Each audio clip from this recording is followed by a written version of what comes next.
Graça e paz. Estamos meditando na carta aos Romanos. Já iniciamos no estudo anterior e vamos continuar, pela graça de Deus. E que Deus fale ao nosso coração pela sua palavra. O apóstolo Paulo, após sua apresentação, introdução e destaque que ele dá ao Evangelho de Deus, que é também o tema da epístola, ele fala francamente aos romanos sobre os seus sentimentos para com eles. Ele o faz através de 4 testemunhos. Romanos capítulo 1, versículo 8. Primeiramente, dou graças a meu Deus, mediante Jesus Cristo, no tocante a todos vós, porque em todo o mundo é proclamada a vossa fé.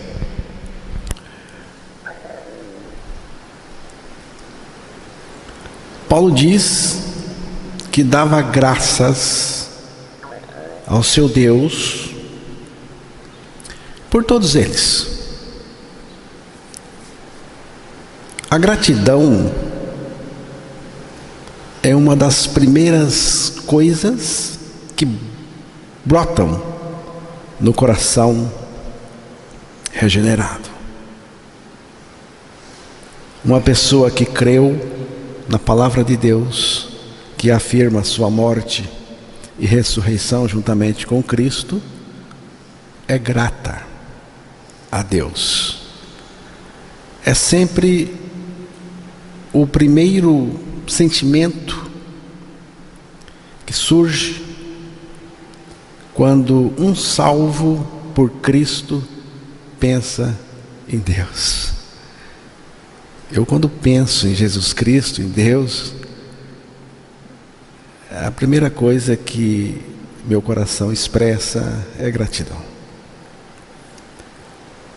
Repare no que Paulo disse. Primeiramente, dou graças ao meu Deus, mediante Jesus Cristo. Porque se não for mediante Jesus Cristo, a gente nem graça dá. Não temos essa condição. Mas ele diz, primeiramente, estão notando? Primeiramente, dou graças ao meu Deus mediante Jesus Cristo. Eu espero que vocês tenham feito isso hoje já. Esta é a linguagem dos libertos. O liberto tem uma linguagem de gratidão. Se Cristo me libertou, eu não posso viver murmurando. Não posso viver sussurrando lamentos e cochichando lamúrias. O liberto tem uma linguagem que se manifesta na gratidão e no louvor. Quando uma pessoa põe a lastimar da vida ou da sorte, sua choradeira está denunciando um coração ingrato. Ingrato, primeiramente, para com Deus e depois para com todo o resto. A lamúria, irmãos, é uma afronta a Deus e a sua soberania. Você pode me acusar de conformado, de conformista, mas eu creio na soberania de Deus. Não creio que Deus possa ser apanhado de surpresa. Não creio. Não creio que Deus fica nervoso com o acontecimento inesperado, como nós ficamos. Para Deus não existe inesperado, imprevisto, acidentes, incidentes. Para Deus não. Portanto, só tenho uma coisa a fazer: dar graças, agradecer muito, muito, muito o tempo todo. Efésios capítulo 5, versículo 20.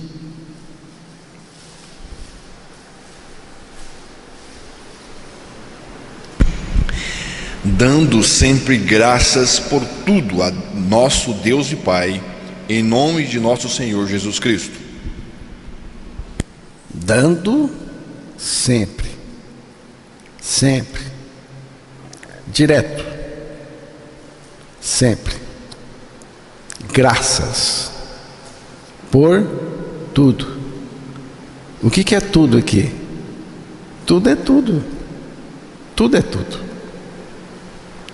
A nosso Deus e Pai, em nome de nosso Senhor Jesus Cristo.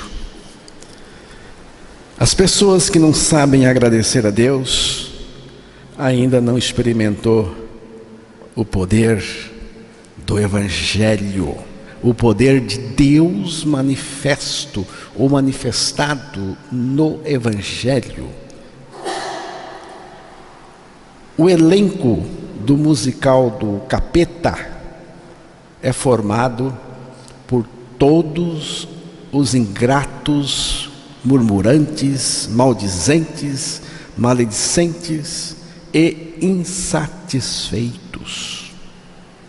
O musical dos santos de Deus é formado por aqueles que foram crucificados com Cristo, ressuscitados com Cristo e vivem pela vida de Cristo, vivem pela sua vida e para o seu louvor.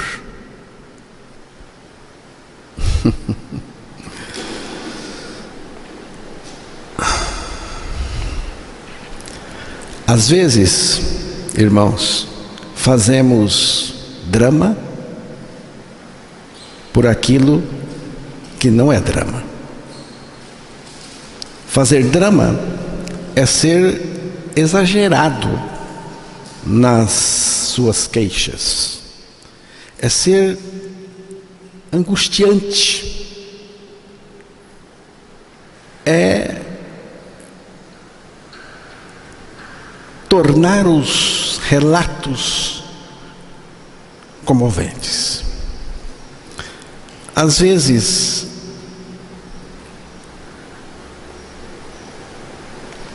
os dramáticos, os nossos dramas, fazemos isso até para tentar enternecer e sensibilizar os outros.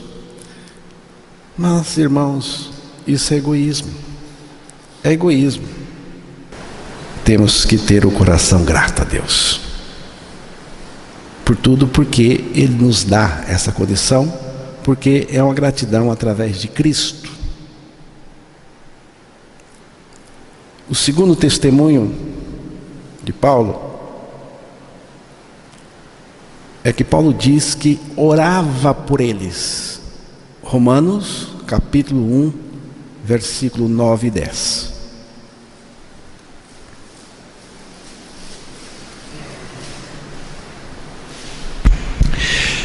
Porque Deus, a quem sirvo em meu espírito, no evangelho de seu Filho, é minha testemunha de como incessantemente faço menção de vós em todas as minhas orações, suplicando que, em algum tempo, pela vontade de Deus, se me ofereça boa ocasião de visitar-vos.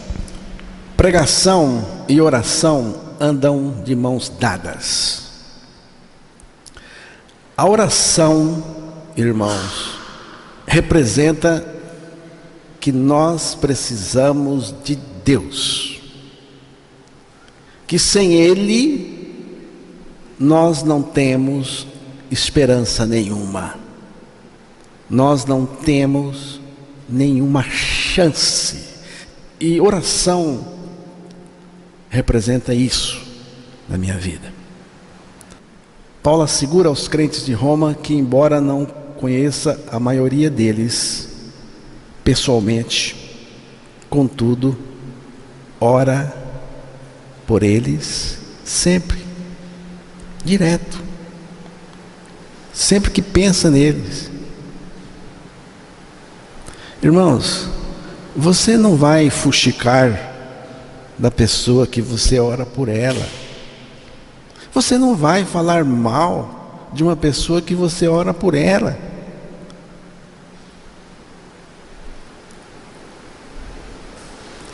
E há em sua oração, na oração de Paulo, um pedido específico, que agora, finalmente, pela vontade de Deus, isto é, se for a vontade de Deus, seja aberto o caminho para que Paulo possa visitá-los. Veja, os irmãos, não se vê aqui qualquer pretensão de impor a sua vontade a Deus. Longe disso, Paulo não queria impor a sua vontade a Deus, nem pressionar a Deus a fazer algo por ele ou pelos outros. Pelo contrário, vemos aqui que ele submete à vontade de Deus.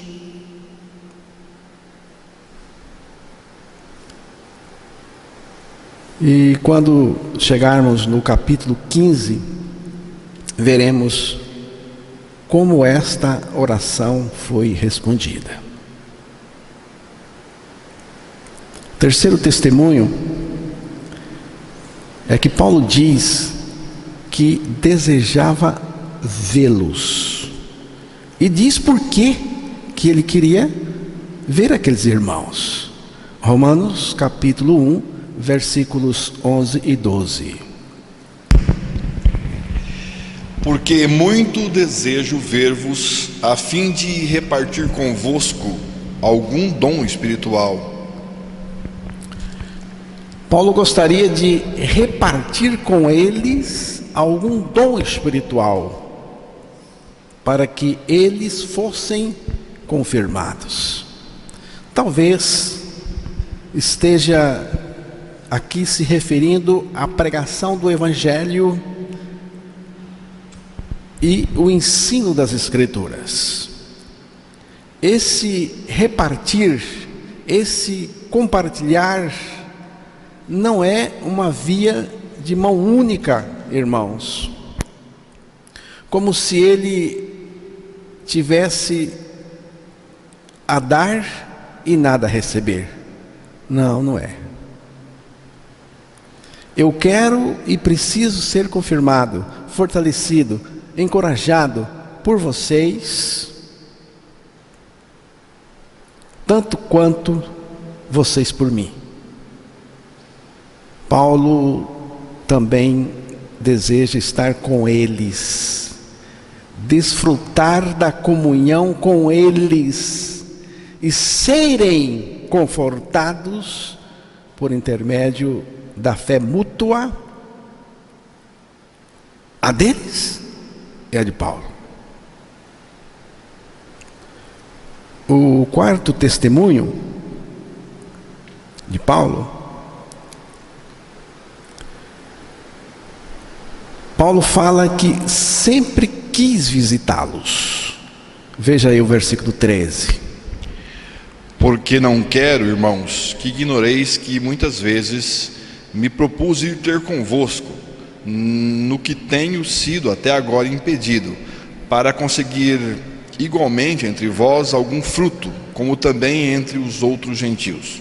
Interessante o que Paulo disse: eu sempre quis ir visitá-los, mas fui impedido. Ele fala de um impedimento. Quem estava impedindo Paulo? Eu creio que quem estava impedindo Paulo era Deus mesmo, a vontade soberana de Deus. Preste bem atenção aqui, irmãos, porque isso acontece com a gente. No caso de Paulo, era uma visita. Ele foi impedido de fazer a visita na hora que ele queria fazer, pela vontade de Deus. Mas pode ser outra coisa. Quem estava impedindo? A vontade soberana de Deus. A gente não tem como escapar da vontade de Deus para nós, tá? Não tem como escapar da vontade de Deus para nós.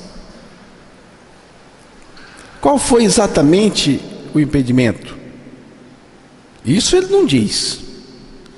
E eu acho desnecessário especular sobre a natureza desses impedimentos. Mas há duas coisas importantes que podemos aprender sobre esses impedimentos. Primeira,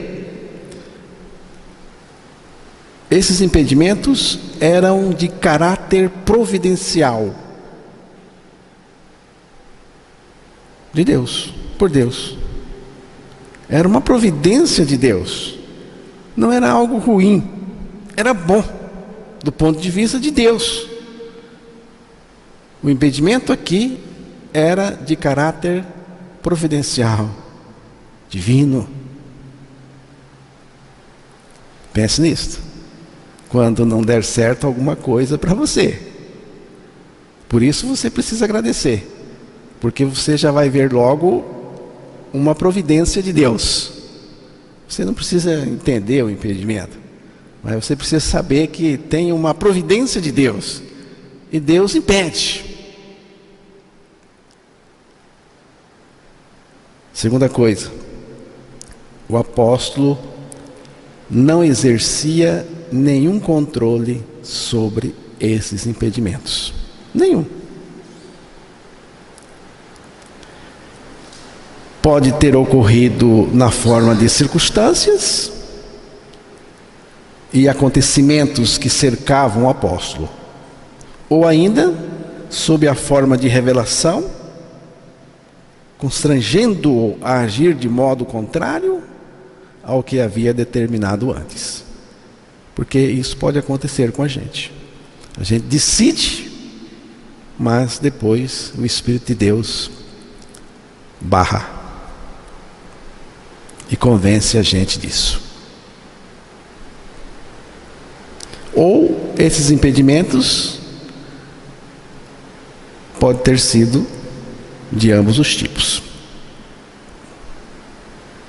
O apóstolo Paulo não diz nada sobre isso. Versículos 14 e 15. Pois sou devedor tanto a gregos como a bárbaros, tanto a sábios como a ignorantes. Por isso, quanto está em mim, estou pronto a anunciar o Evangelho também a vós outros em Roma. Paulo queria pregar o Evangelho lá, Paulo diz: sou devedor, tanto a grego como a bárbaros, tanto a sábios como a ignorantes. Por isso, quanto está em mim, estou pronto, que está falando do Evangelho, estou pronto, estou disposto a anunciar o Evangelho também a vós em Roma. Paulo faz 3 afirmações em relação ao Evangelho. Ele diz: sou devedor em relação ao Evangelho, eu sou devedor. Versículo 14. Estou pronto, ele diz também, estou pronto, disposto. E ele diz: não me envergonho do Evangelho. Então, acerca do Evangelho, Paulo diz: sou devedor, estou pronto, disposto, não me envergonho. Existem pelo menos 2 maneiras de alguém endividar. A primeira é emprestando dinheiro de alguém. Você sabe que é assim, né? Você empresta dinheiro, você fica devendo. Tem gente que empresta tanto que não consegue pagar nunca. Se eu pegar R$1.000 emprestado de você, eu seria seu devedor até que lhe restituísse o dinheiro, certo? Tem uma segunda maneira. Se um amigo seu me entregasse, irmão José Rabelo, R$1.000 para lhe entregar, eu estaria em dívida com você até que lhe entregasse o dinheiro. No primeiro caso, eu estaria endividado por tomar emprestado. No segundo caso, ao ser confiado a mim R$1.000 para entregar a alguém. Isso me poria em dívida com esse alguém. Penso que é no segundo caso aqui, no segundo sentido, que Paulo está endividado. Paulo não emprestou dinheiro dos romanos, mas Jesus Cristo lhe confiou o Evangelho para ser passado a eles, anunciado a eles. Se não pregar o Evangelho, estou sendo desonesto com Deus. Se pregar um Evangelho diferente, estou sendo infiel com Deus. O Evangelho é muito singelo, e qualquer um, até uma criança, tem condições de repassá-lo a alguém.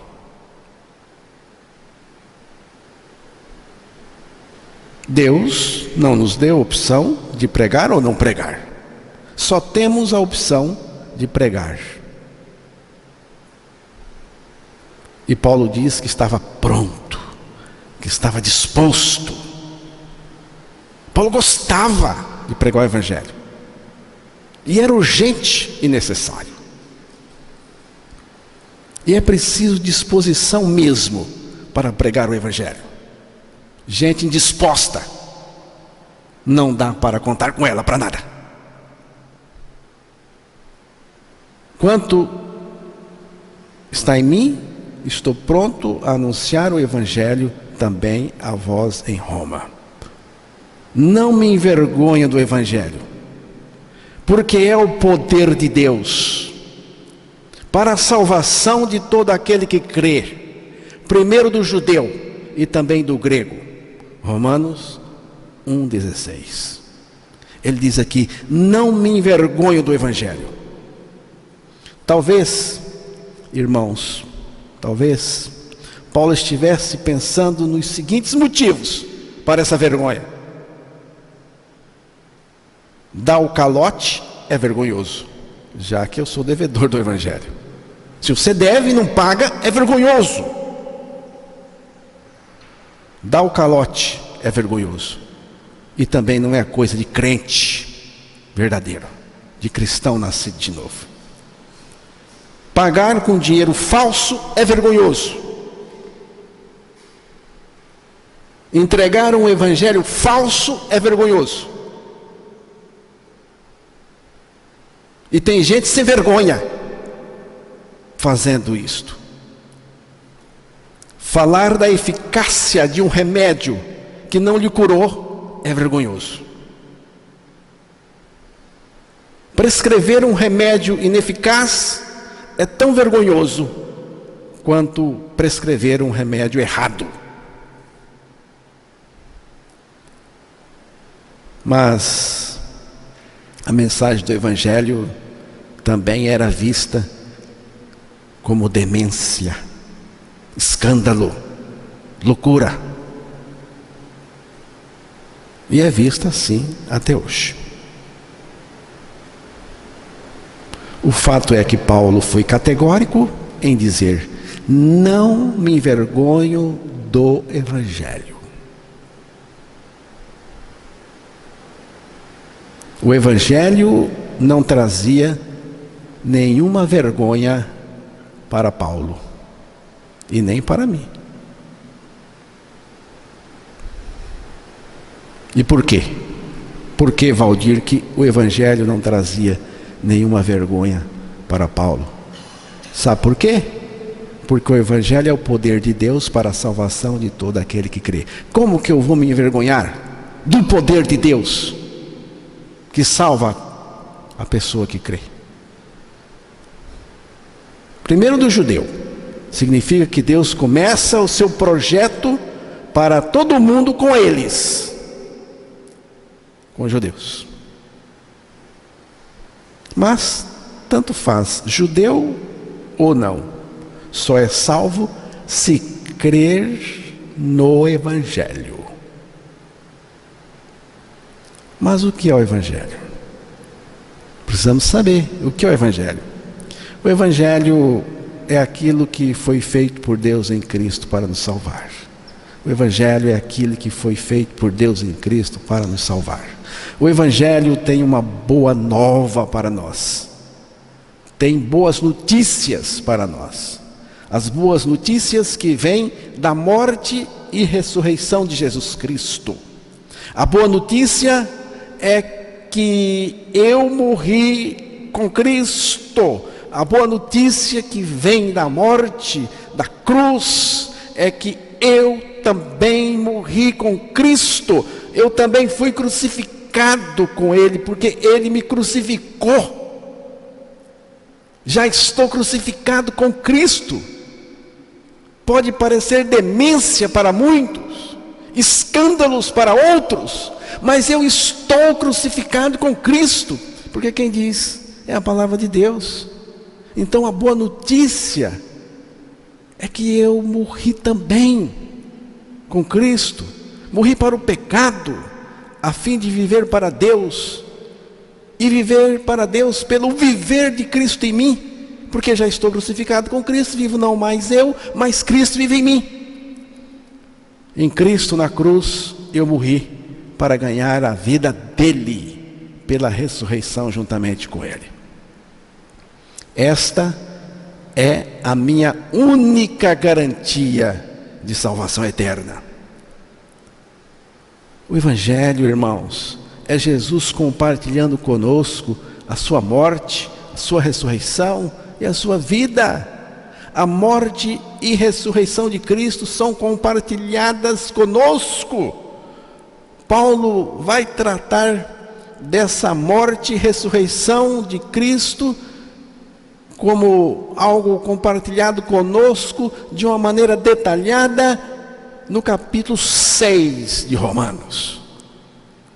Podemos até ver Romanos 6, 5, só para ouvir a leitura, por enquanto.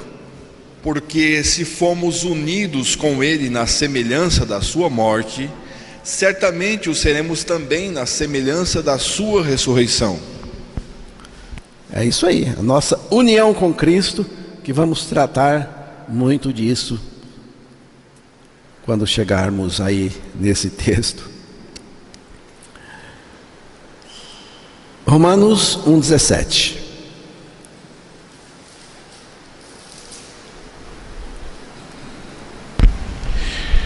Visto que a justiça de Deus se revela no Evangelho de fé em fé, como está escrito, o justo viverá por fé. A justiça de Deus se revela ou manifesta no Evangelho. A justiça de Deus está revelada no Evangelho. Essa história de que o inocente pagou pelo culpado e o culpado ficou impune, não é verdade, não é verdadeira. Na justiça do Evangelho, ninguém ficou impune. Porque se um morreu por todos, logo todos morreram. Jesus morreu por nós, mas nos levou a morrer com Ele para o pecado. Porque o pecador precisa morrer. Ou morre para ter a vida substituída, ser liberto do pecado, ou então não tem nenhuma esperança para ele.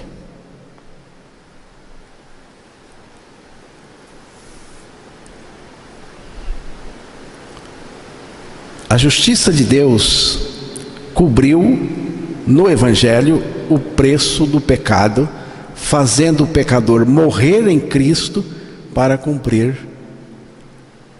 a lei de Deus, justiça perfeita.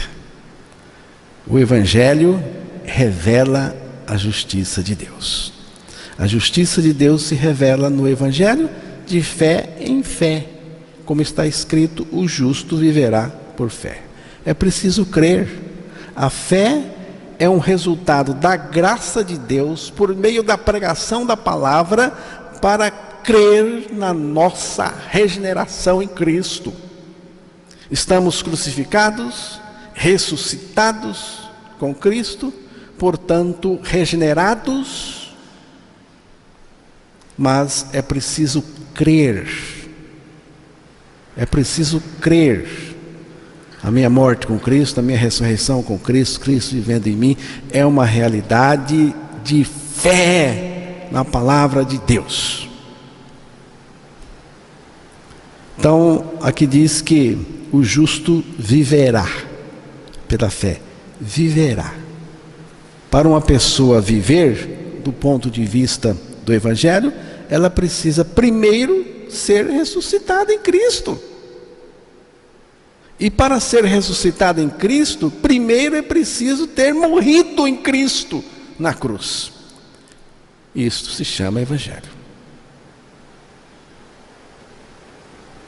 Este Evangelho, Paulo disse que é o poder de Deus para a salvação. E este poder é o poder que nos crucifica e nos ressuscita em Cristo. Com Cristo em Cristo. A partir da nossa regeneração, passamos a viver pela fé. Então, a partir da nossa regeneração, nós passamos a viver pela fé, porque antes não tinha como viver pela fé. Como? Nem vida eu tenho. Então, a partir da minha regeneração, que é a entrada de Deus na nossa alma, no nosso espírito, a entrada de Deus em nós, porque antes nós morremos com Cristo naquela cruz. Então, a regeneração, e a partir daí, nós vamos viver pela fé. Você começa pela fé, continua pela fé, e terminará pela fé. Os trilhos estão firmados sobre o chão e o trem anda pelos trilhos sobre o chão. O trem, o trilho e o chão estão concatenados, encadeados.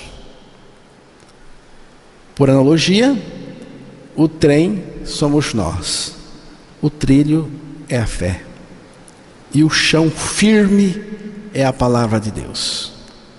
Pela fé na palavra, olhando para Cristo. Quanto tempo? Quanto tempo? Toda a nossa trajetória neste mundo, toda,